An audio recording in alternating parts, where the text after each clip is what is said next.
আমি আইন অনুযায়ী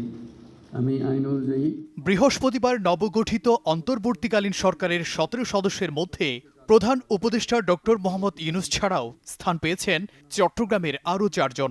এই জেলা থেকে একসাথে এত সংখ্যক উপদেষ্টা স্থান পাননি এর আগে। ফলে খুশির বন্যা বইছে তাদের স্বজন পরিবার আর এলাকাবাসীর মাঝে। নতুন সরকারের অন্যতম উপদেষ্টা ফারুকী আজম বীর প্রতীক। বাড়ি হাটহাজারীর ফরহাদাবাদ গ্রামে, দেশের বাইরে থাকায় এখনও নেননি শপথ।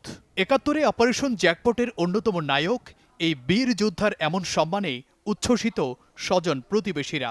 উনি একজন সিম্পল অনেস্ট ম্যান এবং উনাকে কমিউনিটির জন্য উনি অনেক কিছু করার চেষ্টা করে। সেজন্য আমরা অবশ্যই আব্বার উপর সবসময় গর্বিত এবং আজকেও আমরা অসম্ভব প্রাউড অ্যান্ড হ্যাপি। আমি প্রত্যাশা করছি যে আমরা একটা সেফ একটা বাংলাদেশ পাবো, যেখানে আমরা আমাদের ফ্রিডম অফ স্পিচ থাকবে, আমাদের ফ্রিডম অফ মুভমেন্ট থাকবে। অবভিয়াসলি শুধু ওদের দিকে তাকিয়ে লাভ নেই, আমাদেরকে কিন্তু অ্যাজ পিপল অ্যাজ ওয়েল ওদেরকে হেল্প করতে হবে। তো আমাদেরকে নিজ নিজ জায়গা থেকে সৎ থাকতে হবে, ভালো থাকতে হবে এবং যাতে আমাদের একটা সুস্থ একটা সমাজ গঠন হয়, এটা যাতে মেক শিওর করতে হবে। আমরা চাইবো যে এখানে বাংলাদেশি যাদের এতদিনের যে আশা আকাঙ্ক্ষা ছিল এবং যেভাবে নতুন প্রজন্ম বিজয়টা ছিনিয়ে এনেছে, যেসব কারণে, যেসব প্রতিফলিত হওয়ার কারণে, এই সবগুলো কারণ যেন আস্তে আস্তে স্টেপ বাই স্টেপ এই অন্তর্বর্তীকালীন সরকার পূরণ করতে পারে। একজন সরকারের উপদেষ্টা হিসাবে এই নতুন বাংলাদেশ বিনির্মাণে উনি যথাযথ ভূমিকা রাখতে পারবেন বলে আমরা প্রত্যাশা করি। পাশাপাশি যে ছাত্র সমাজ যে আন্দোলনের মাধ্যমে এটা অর্জিত হয়েছে, তাদের যে দাবি দাবাগুলি আছে, হয়তো দিনে দিনে অনেক কিছু সম্ভব নয়, তবে যত দ্রুত সম্ভব তাদের এই প্রত্যাশাগুলো যেন পূরণ করা হয়। সরকারি স্থান পেয়েছেন চট্টগ্রামের মেয়ে ফরিদা আক্তার। লেখক, গবেষক এবং আন্দোলনকর্মী ফরিদার বাড়ি চন্দনাইশে। পেয়েছেন মৎস্য ও প্রাণী সম্পদ মন্ত্রণালয়ের দায়িত্ব। তার উপদেষ্টা হওয়ার খবরে উদ্বেলিত আত্মীয় পরিজনরা।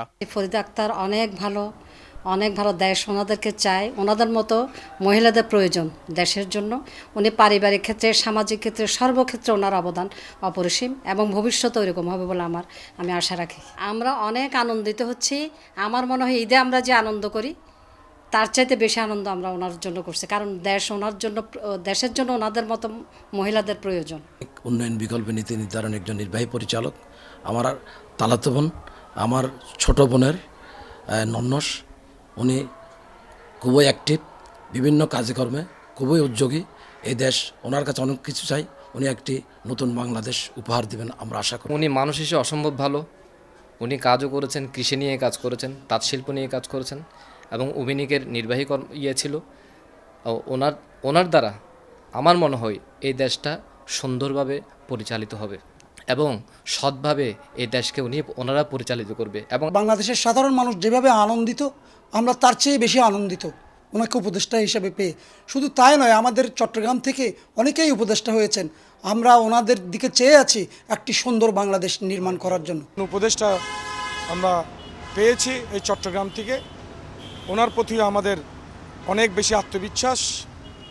একটি মিড টার্ম সরকার, এটি অস্থায়ী একটি সরকার, তা হলেও তাদের হাতেই কিন্তু বাংলাদেশ গড়ার মূল প্রত্যাশাটা তাদের উপরেই এবং ওনাদের মাধ্যমে একটি নির্দলীয় নিরপেক্ষ নির্বাচনের মাধ্যমেই একটি সরকার গঠিত হলে বাংলাদেশের মানুষের আশা আকাঙ্ক্ষার প্রতিফলন ঘটবে।